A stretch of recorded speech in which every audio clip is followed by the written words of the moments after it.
Sports stories from the 419 in Northwest Ohio, brought to you by a voice you know. It's time to go around the area and around the Hearn. Hello and welcome into a very special edition of Around the Hearn. If you listen to all of the podcasts in this series, you will have heard this a handful of times, and for that, I'd apologize, but it's just the easiest way to do it. I've got a massive undertaking with this series. I did this last year and didn't have as many coaches, but have been blessed to have so many great coaches be a part of this. 45 total interviews where you will hear from girls coaches, boys coaches, and a little bit of a preview of the season, which kicked off last night as I'm recording this. Happy Thanksgiving, by the way, as my daughter would say, gobble, gobble, gobble.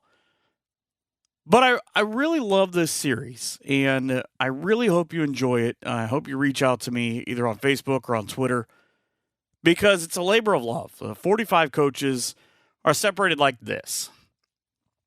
Putnam County girls are represented by Kalida's Adam Huber, Vaughn Horstman of Ottoville, Sean O'Connor from Fort Jennings, and Ross Heuerman of Miller City.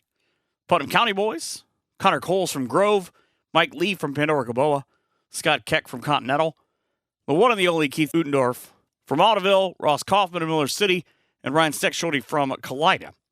Northwest Conference girls, Adam Burris, who's had a big week. He picked up his first win as the head coach of the Bluffton girls. Had a big turnaround, too, because they were outscored in the first half, but held Corey Rawson to just 11 points. Greg Ekus, in a decade of Ekus at Spencerville. Aaron Montgomery at Allen East. Kyle Williams from Lincoln View, and Mark Gregory from Crestview. NWC boys, you've got Ada's Vince Halliday. Kevin Sensabaugh from Spencerville, now in his 22nd year, by the way. Gabe Young from Allen East, Jordan Jenninghoff from Delphus Jefferson, Brett Hammonds of Lincoln View, and Doug Etzler from Crestview.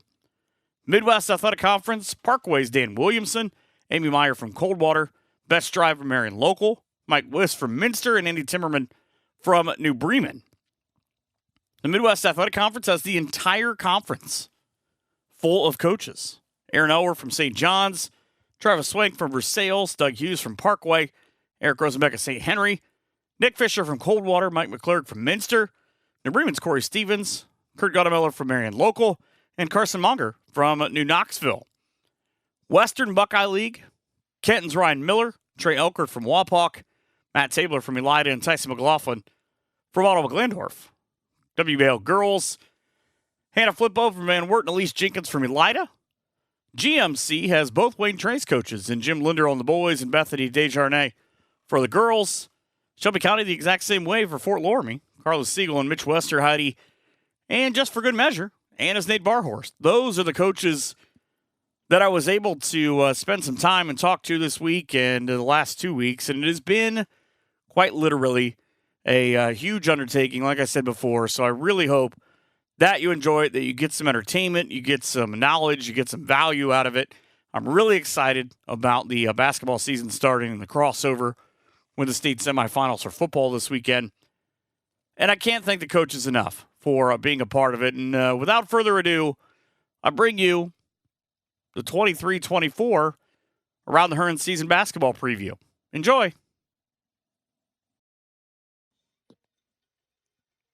Miller City girls basketball on tap now. The eighth-year head coach and Ross Heuerman, and you've got a good core back. You obviously lost a terrific core, but if you can get these girls to play half as good as those girls as your leaders, I think you're going to be fine.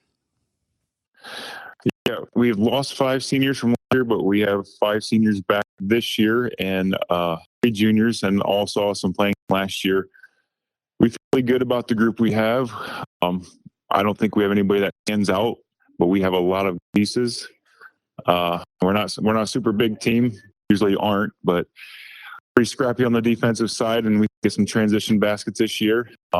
We're going to be super competitive, and defense is going to be in the game for us. One of your big things in your preview is that you have an athletic group that, like you said, doesn't have a lot of size, but it kind of gives them the ability to play different positions, to give you different options of lineups you can put on the floor. I know as we talk about this, you're getting ready to go into a scrimmage here in about half an hour. What specific things do you have in these last couple of go-throughs that you're looking to improve on? Yeah, like you said, we don't have a lot of speed, but we have a lot of interchangeable parts. These girls, they really believe in defense because they've had to. But we want to be better on the offensive side in the half. We want to make better passes. We want to get the ball inside when we can. And we want to pressure a little bit better. So a lot of things we work on in these last scrimmages. We just want to clean up some things on the offense side. We think we'll be able to pressure some teams. We can go 8 or 9 deep and feel good about it on the defensive side and try to generate some offense. That we really want to clean up our half-court offense. And like I said, clean up the passes. When we dribble, drive, and kick, we need to get the pass to a shooter and a spot where they can shoot instead of throwing it at their feet, and just limit some of our unforced turnovers and things like that. You've got 3 third-year letter winners, one being a junior and Haley Warnemont. How important is that for this group of they know who to look for, they know who to trust, and for you, kind of the same thing that you can stick them out there, kind of what I was alluding to before, and go, okay, I know I've got at least 1, hopefully 3 leaders on the floor. We don't have a lot of vote leaders in this group.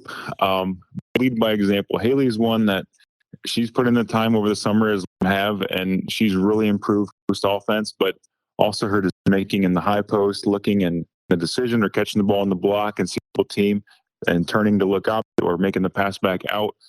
She's a heck of a rebounder too. And like I said, everything we do kind of starts on the defense side, and we have girls that really believe in playing defense. Ava Ruck's been one of those defenders for 3 years now.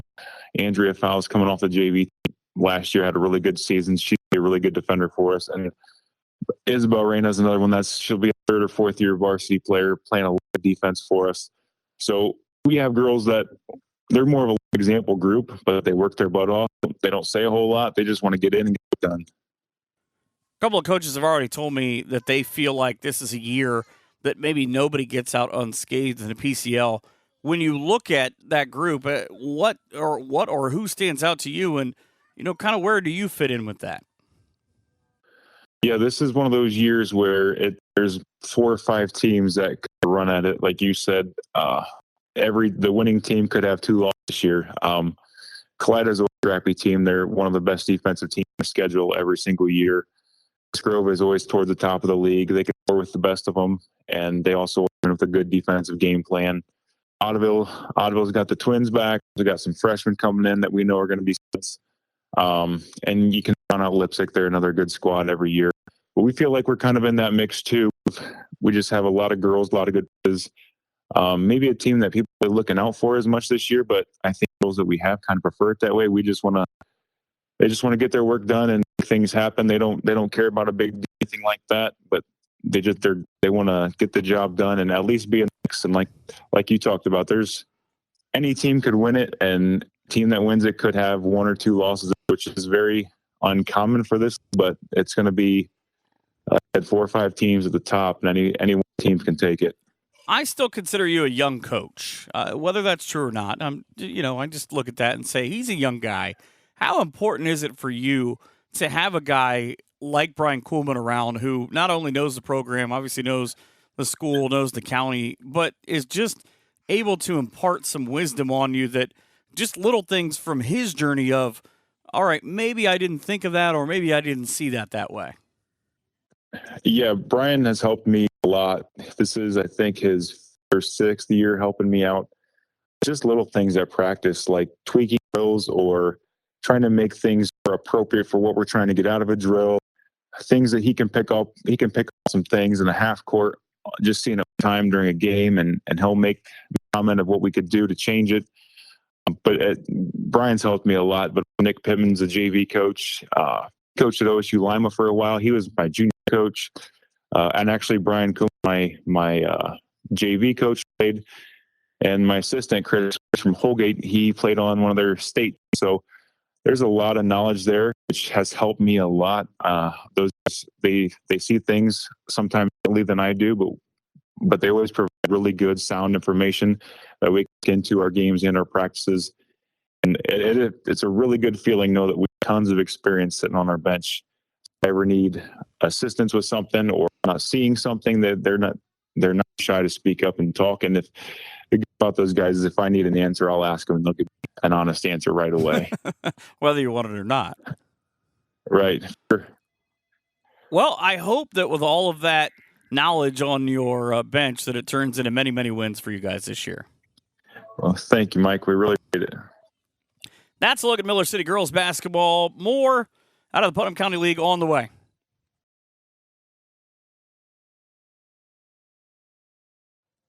Sticking with the Putnam County League and talking about the orange and black of Fort Jennings with head coach Sean O'Connor. You look at what you've got coming back, always starting with the positives. You've got, obviously, key returners and starters coming back with an experienced starting five. You said 4 out of the 5 have started at least 2 years. That's got to be something that you look at it and go, okay, there's not a ton of teams that have that. Now, how do we build from that? That's true. I mean, they've been in the system for 3 years, so all I really got to do is just make tweaks and remind them of stuff that they forgot from last year to this year, that we're not making too many changes. But with 4 out of 5 of them being around the program, remembering how we're doing stuff, knowing the system already, it's just I don't have to spend too much time showing them X and O's. It's just more of this is what we're doing, this is what our goals are. When you look at your goals for this year, where do you have that set at? We just want to get better every day. We want to get better at the end of the year. It's just I want to be able to look at them from day one to the last day and know that we've gotten better. You know, we're not going to win every game, but competing in every game and just knowing that we have got a better product out there than we did 6 months ago. That's the biggest goal. I mean, I don't put really labels like we don't need to win state or something like that. It's simple goals. I just want to get better. We've gotten better the last 2 years, we've gotten better every year. That's the goal. I mean, Maggie Pottis was second team PCL last year as a sophomore. I mean, I have goals for each girl, but I also have team goals of just everybody needs to get better. We need to get better as a team and a program also. And that starts not just with the high school, but from the elementary level all the way up.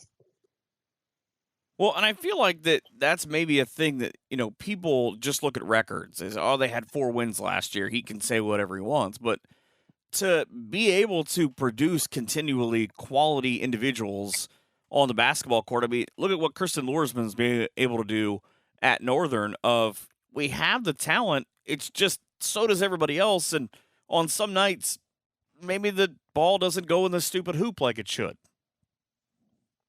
It's true. I mean, we had a scrimmage the other day, and I statted it, and we had 30 opportunities, 3 feet and out. We only made 10, and it's just some days it might be 25 out of 30. Other days the stat is just biggest thing is it's just how do you combat that? That builds character for the girls that I tell them. It's like something's not working. How do you change? How do you fix that? How do you also find another way to get the ball to go in the hoop? It's not working 2 feet in. Let's come back out. I'm like, that builds character, that builds a winning program, and it helps them not only in basketball, but also in life. Because as we all know, you get a curveball every day. It's just how do you react to that makes you the person you're going to be. I pretty much have the Pedro Serrano thing of I hit straight ball very far, but curveball bats are scared. Curveball bad. Yeah, bats are scared. It just doesn't work. You hit the ground running quite literally. I mean, back-to-back nights on the first week of the season. You're just a week away before you host Perry, go to Antwerp. How are you feeling a week out before the season starts? We're pretty good. We had the last 6 days has been almost like a season. We last Saturday we had a scrimmage.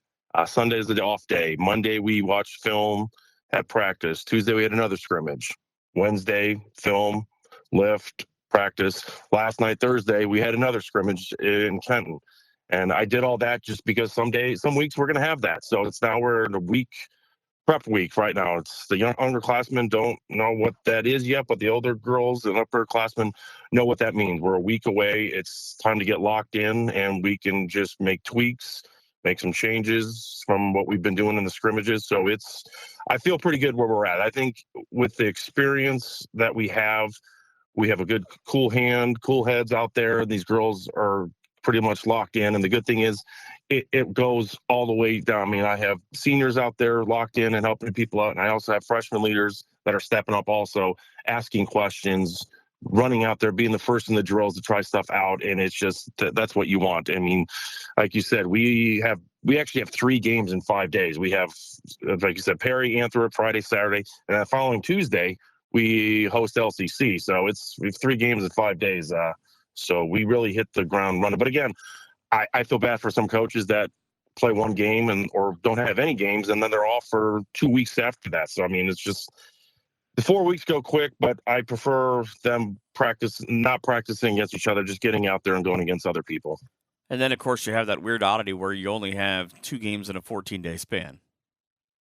Yeah, exactly. Then it's like, okay, I got to get kind of weird with practice and be like, all right, we're just going to shoot free throws for an hour. And just because, it's just, you'll lose girls if you do the same thing every day, every night. You practice for 2 hours. It's just... You gotta, it's a long season. It's a lot of games. It's a lot of shooting. It's a lot of seeing each other. So it's just, you got to change how you do things throughout the year. Well, at least you've got that bright, beautiful gym now, the way they redid the floor in last couple of years to kind of walk around, and it's not dreary or drab in there. No, I mean, everyone comes in like, oh, I get all the credit, and of course I take it. But I mean, that's all for the school and the school board and the boosters that did that. I mean, I just get to be the face when people come in like, oh, it's a great facility and stuff like that. I'm like, oh yeah, look at the floor. And like, yeah, it really pops. It's like, yeah, thank you. Yeah, I take all the credit, but it's all for the school board, the boosters, the administrative. I mean, I'm just there to coach. So I mean, they're the ones that do the work and do the behind the scenes and stuff. But again, I'll take the credit. But the unfortunate part about that is then that makes you the face of when things go wrong. Well, yeah. Double-sided sword with that, Mike. But yeah, it's what you do. It's coaching. We get the credit, never, but we always, if there's a mistake or something like that. But again, I will take all the bullets. Like I said, it's all about the girls. It's fine. My job is to sit there and coach them and take the bullets for them. I mean, I've told them for the longest time. The program is not really me. I might be steering it, but the program is always about them. It's about them. It's the seniors. It's their last time, because after this, then you're going to remember you're an alumni and you're always going to be part of this. I mean, I might be there for 20 years, or I might be there for a year. You never know what's going to happen, but this is their program. I always try to give them ownership, because if they take ownership, they're going to work even harder and give them their all every single time. In the middle of December, you have a Saturday, Monday, Thursday where you go away to Kalida, to Crestview, to Wayne Trace. Are those the kind of 4 or 5 day things, along with what you talked about to open the season, that really kind of are built for later in the year of we played these big teams, 1 in conference, 2 out, to get us ready for whatever happens later in the year, specifically the tournament? Yeah, I mean, PCL is tough no matter what. I mean, we play Kalida, we play Crestview, we play Wayne Trace every year, but I use the season as a dress rehearsal for a tournament, because the tournament is when the real season starts, because you never know what's going to happen. You can have injuries. The ball could go in. The ball can't go in. I mean, yes, we're getting bombarded with that schedule right there, but again, it also helps us out, because it's like, okay, we're going to go boom, boom, boom, boom. All 3 of those teams are different. All 3 of those teams do different skills, different strengths, different weaknesses. But when it's all said and done, we just got to roll the ball out there and see what happens. So, I mean, I'm okay with that. I don't get much time to prep them, watch film, but sometimes that's not a bad thing, because you could probably over film with the girls or over talk to them over scout reports. So sometimes it's just better to go out and see what happens. Well, I hope that what happens is a bunch of wins for you guys this year. Well, I hope so too. That's Fort Jennings head coach Sean O'Connor. We've got some more coming up in just a couple of minutes.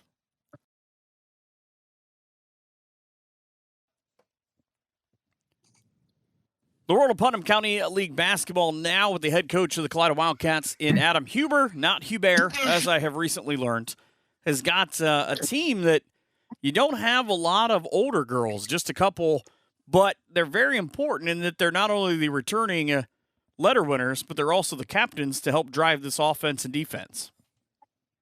Yeah, so we only have the 2 seniors in Andrea and Whitney, but we do have 6 girls that lettered last year back. Played quite a bit of sophomores throughout last year.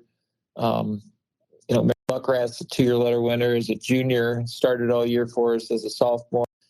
Abby Miller really came on at the end of the year. Avery Ummerford played a lot throughout the year. Leah Romez inside played a lot. And then off the JV from last year, Heuerman and Liv Meyer, Maddie Ummerford, 3 girls that, we thought as sophomores at a lot of schools, depending on circumstance, probably would have been playing varsity. And they certainly got minutes, whether it was foul trouble or, when the game dictated it. And they're all experienced, really good group of kids. So, yeah, only with the 2 seniors, but at the same time, we got people back that played before, and we feel that, we kind of hit the ground running from last year and this summer. It's been nice to have some continuity, and for this time of the year, we feel like we got quite a bit of stuff in already. Do you guys just kind of go town to town and try to stock up all the underfirsts and make sure you have a massive number on your roster? Yeah, I'm sure we have to go town to town. We just got to go house to house, and I think if you throw a ball at a house, you probably likely a number for his house. But yeah, last year it was even funnier, I think, because not all the pitchers had the last name of Umberfirth, but they were all either Umberfirth or moms were Umberfirth. So yeah, it's pretty easy to find them here. I kind of joke with that with Bethany Desjardins at Wayne Trace about there's got to be a rule where they have to have a sin, at least one on every roster. I figure it's got to be the same thing. Yeah, there was a year we played them. I think they had, I want to say maybe 8 or 9, and we scrimmaged we're set to scrimmage with them. We scrimmage them every year, and I think they couldn't do a Saturday because there was a family wedding, so they wouldn't have had enough players. So I know they had 4 starters that year because I remember doing the game, and they had one that came off the bench. So at one point, they had 5 sins on the floor. Yeah, that was kind of a new one. You guys don't have all that long. You get going maybe a little bit later than a handful of teams. You start off with Parents' Night against St. Mary's on the 28th. I'm excited to be there for that game, but why Parents' Night that early? So honestly, it's been that way since I got to Kalida 18 years ago, before I was the athletic too, and we've just kind of rolled with it.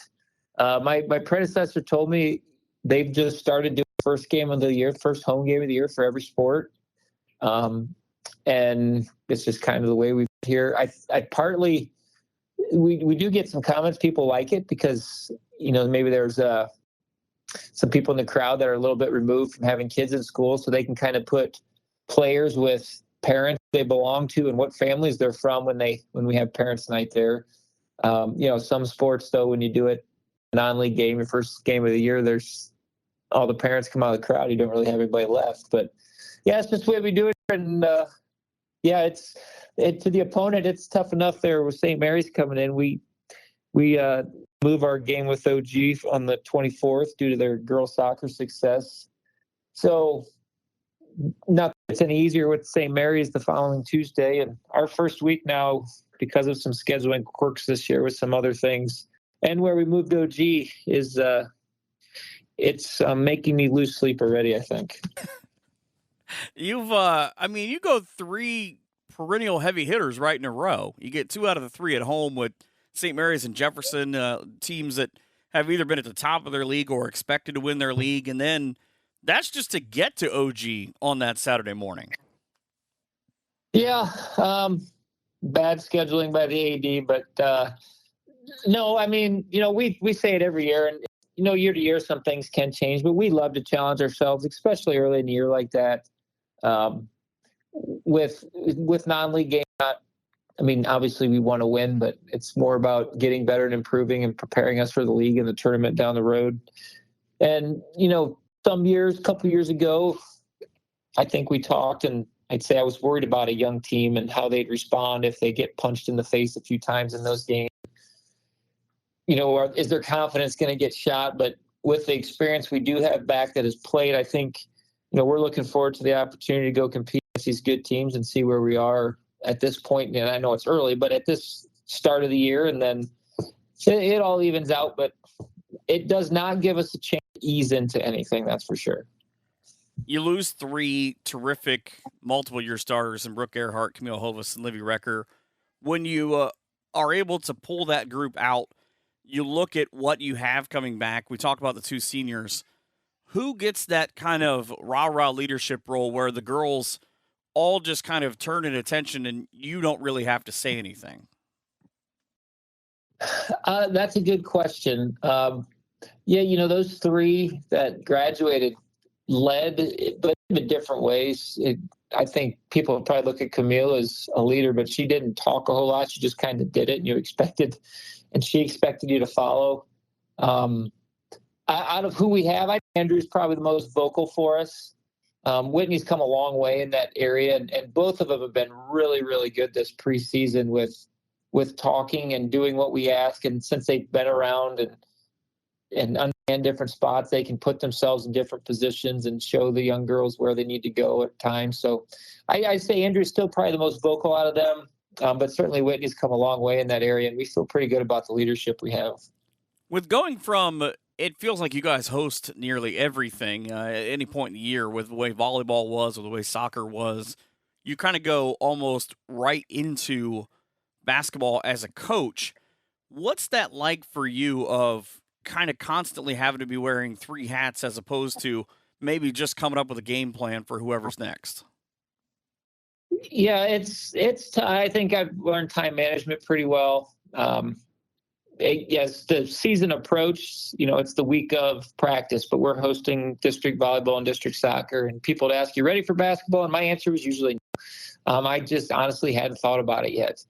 And fortunately, a good problem to have is our teams are fairly successful here in the fall. So I kind of understand that I'm not going to have everybody anyway that first day or first week or so, or at least a few days.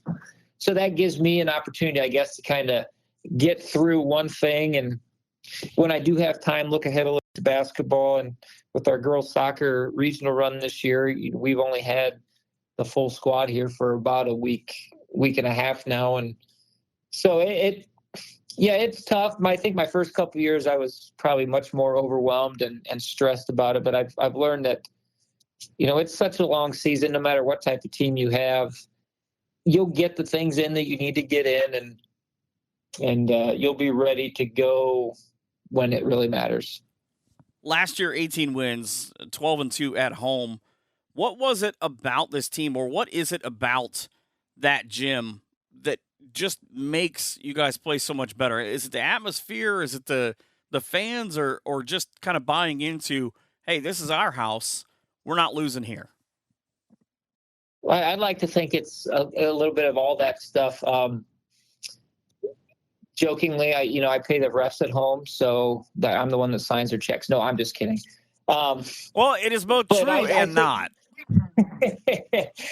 I do sign their checks, but that's not why we play better at home. Sure. I think our fans, we get a good amount of students there at home games, and I think, they have fun with it and joke with the teams, and just, these are teenage kids. I think just the fact that you don't have to get on a bus, and even as short as a trip as it might be, and go through that, you kind of routine's a little bit easier. You stay at home a little bit longer till you get there. And once you get there, it's kind of just game time. It's not get to the school, get on a bus for half hour, 45 minutes, get off, and then you're into that routine. So I think that all plays into it. We just we do stress, protecting our home court, winning the games, because I think you do have an advantage playing at home. You're just familiar with the surroundings and everything that goes into it. So take care of business there and do the best you can when you do go on the road. It feels like you have an extremely large number of Saturdays throughout the course of the season. You guys are playing pretty much every Saturday that there is during the year. But how is it that all of your, especially your conference or your big games, seem to have wound up on those days? Well, again, it's kind of the schedule that I don't want to say I inherited, but, as the AD have kind of worked on it over the years to get it to where, we have a pretty routine schedule where it's a Tuesday type of game and then Tuesday, Saturday, occasional Thursday, Saturday. Like the first week's kind of rare for us with where Jefferson fell this year, but it's moving again next year already. So, it's nice to get kind of that routine. We kind of know what to expect with our weekly planning. As the football coaches that prepare for Friday games and they have their schedules throughout the week, I think we kind of got that down. We got a Monday practice. We usually get a lift in. Got a Tuesday, typically a non-league game. We lift on Wednesdays, a little bit lighter practice, get after Thursday, start preparing a little bit. Friday, put in and finishing touches on a game plan for that Saturday game. But yeah, I think part of it is with the teams in our league that are in a couple of leagues, we kind of just play when we can. We don't have a league night in the PCL, so you play those teams when it fits your schedule, and because of that, I think a lot of them end up being on Saturdays for us. We do have Columbus Grove on a Tuesday. Continental and Ottoville are on Thursdays, but as a coach, I don't mind when all those games are because I always have time to prepare and get ready for that next league game. You alluded to the PCL. Other than Kalida, which, first of all, kind of where do you fit in the league, and how do you kind of see the league drawing out? Well, I feel, and we feel this every year. It's not special to this season or anything, but we feel like we have a chance to win the league every year, and this year's no exception. But at the same time, we also know that we have to come ready to play because of the teams in our league. And I think it starts with the usual suspects. Ottoville, Grove are both going to be good, and Ottoville's got both turbines healthy now and good young players, and got a lot of young kids experience. Grove has most nights, if not all nights, the best player on the floor with Lauren Moody, and played some young kids last year too. And obviously we've had some good battles with them over the last few years. Lipstick's still a solid team. They graduate a lot, but still have players that played in some big games last year. Miller City is always going to work and be there, and won the league 2 years ago. So it's the same teams, I think, that are usually there, and you can't overlook the Jennings and the Pandoras and Continentals who, Jennings played us in the tournament last year after we beat them at their place pretty good and competed and play so hard and have Maggie Puttis inside. So you're always scared that something gets going for the other team, and you never know what might happen. But we certainly feel if we compete and play at the level we're capable of, that we could be right there at the end. Well, I wish you guys the best of luck, and I know that at some point this year, it's going to be a big thing when you pick up win number 200. It's not all that far away. Yeah, I don't know. I guess if you say so. Every year I just add the stuff to the preseason media thing. That's probably the only reason why I know. So I honestly, I know it sounds like coach speak, but I really am just always worried about what's next. And a big thing in our program is win the day. So I'm worried about practice tomorrow and getting better in the drills and winning that day. And it seemed to work pretty well for us here over the last few years, and we're going to keep sticking to it. But I do appreciate it. Well, I always look forward to my trips there. I love when you don't turn the lights out on me and say, get out. So I appreciate you.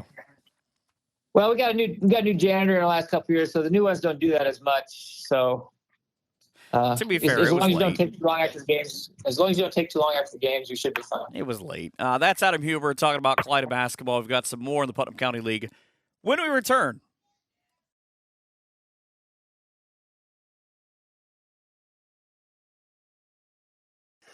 Big Green basketball now with the head coach in Vaughn Horstman. He's done making burgers for a couple of minutes, and we're going to talk about his team, who is just, as we tape this, a week away from opening up with Van Wert. But your schedule maker did you no favors because you're away for pretty much a month after that. That's correct. I mean, it's that way every other year. Next year it's going to be nice. We're home the start of the year, but then we're mostly half the games away on the tail end. But this year we're home most of the time on the tail end. So yeah, you get 7 of your last 8 at home. Right. So, we're doing scrimmages, and we never have home scrimmages. I always like going away for scrimmages. And so, the road trips, we were down to Versailles, down the Walpole. This coming Saturday, we go to Parkway. So we got some road-worthy girls that doesn't mind traveling, I guess. Well, and those are heavy hitters, too, because you've really, gone up the ladder with competition. How do you feel that went?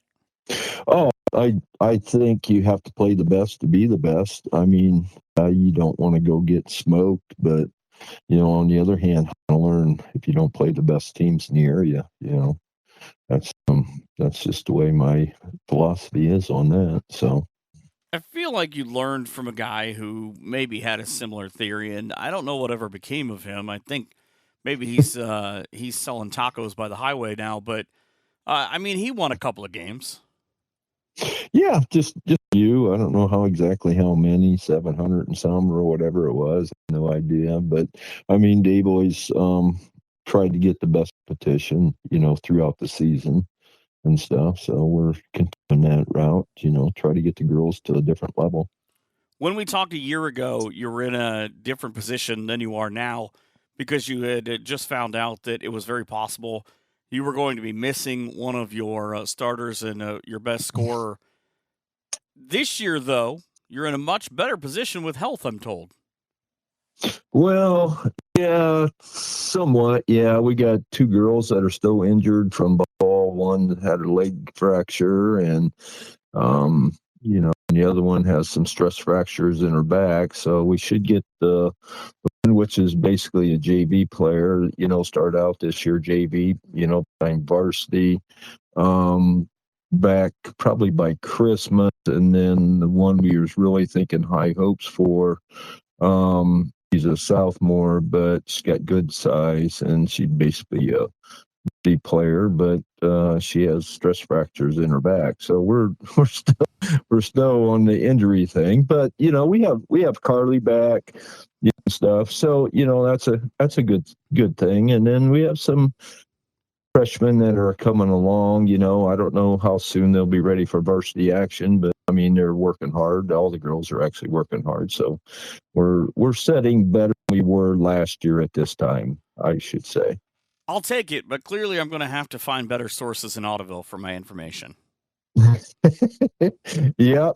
So, well, the one with the stress fractures in the back, that just came about last week. So, but the fractured leg, that's been ongoing since about 2/3 of the way through volleyball season. So, well, as always, I blame either Mark Odenmuller or Keith Undorf.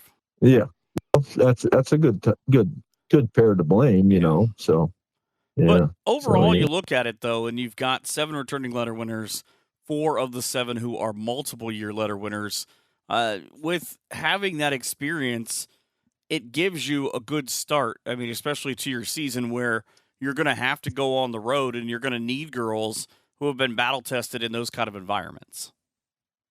Yeah, I mean, we're fortunate. I still say rebuilding this year yet. I mean, so then come next year we can just hit it full steam. But yeah, we have some experience coming back with Isabel Furley, and then Carly Turbin, Erica Turbin, and Jessica Burguy. So yeah, they're all basically guards or wings. So, but they're either Jessa or Carly or Erica. They can be the general. So either one of those three, so we're not hurting at the point position, right? So that's a good sign. You're just like the last guy because he used to say all the time, yeah, we'll be okay. We're rebuilding. And then the last time you told me you were rebuilding or just trying to maintain, you ended up going to the state finals. So I think it's just a thing you guys are just sandbagging over there. Well, I don't think so. We had, 2 years ago, what we have 11 wins. Last year we had 12 wins. So we're not we're not beating anybody's doors down. I mean, we had, I think 2 years ago, won one tournament game. Last year we won one tournament game, got beat by Corey Ross in there to go to the regionals. But yeah, we're still rebuilding. I don't care what anybody says, but competition is pretty steep. You got the Minsters, Grove, Coldwater, Delphus, Jefferson. Don't forget our Crestview. schedule is. Yeah, Crestview. Well, we have open up with Van Wert, and then we go over to Crestview on Saturday night. So that'd be a nice early season matchup. So have you gotten to the point already where you've pretty much just stopped trying to sleep because of the nightmares of trying to figure out how to slow all those girls down? No, really. I don't have a sleeping problem like most coaches, you know. I can go to bed and fall asleep, my lazy boy, and go to bed and sleep all night long. And then when I wake up in the morning, then I start worrying about it. But I don't lose much sleep. So I'm very fortunate. I can put in a compartment and close the door. So I'm pretty good there. And you've obviously been around a little bit. When you look at the PCL this year, who jumps out to you? Well, Grove has the Moody girl and then the post player that's coming back at a real decent. Both of them real decent. They have some support cast over there. Kalida's lost Hovis and stuff, but I mean they got the Romas girl inside and a couple of their guards back out front, so they're pretty tough. And Miller City always plays you tough. So, you know, those three are going to be really tough games for us. And then the other ones are very well for us, I think. But, you know, those three are pretty well toss-ups, you know, in my book right now. You know, I might think different in another month or so, but Might be different when we're halfway through the season. Yeah, that turns out they were pretty good. Yeah, I mean, we match up with Miller City early. I think that might be like the fifth game of the season or sixth game of the season. And then we have at Christmas time, we have Kalida and Columbus Grove within a week. So, I mean, there's about 4 days between those two games. So it's a tough time of the year for us. That's next year. You got plenty of time to worry about that. It doesn't happen until January. Yeah, that's true. That's true. So yeah, but no, it's going to be a fun year. I think we want to just push up down the floor like crazy people, and said, you know, as fast as we can go and try to maintain some type of control. You know, because we don't have a dominant post player, so we got to push the tempo. Well, that's. I hope it works. You're one of my favorite people, one of my favorite coaches. I always enjoy getting to see you, getting to see your program, and I believe I see you next week. So I'm excited about the possibility of what you can do this season. Good. Sounds good. Be able to talk to you in person next week would be great. That'll go about 2 minutes before he tells me to go away. That's Vaughn Horstman talking about Ottoville basketball here on the show.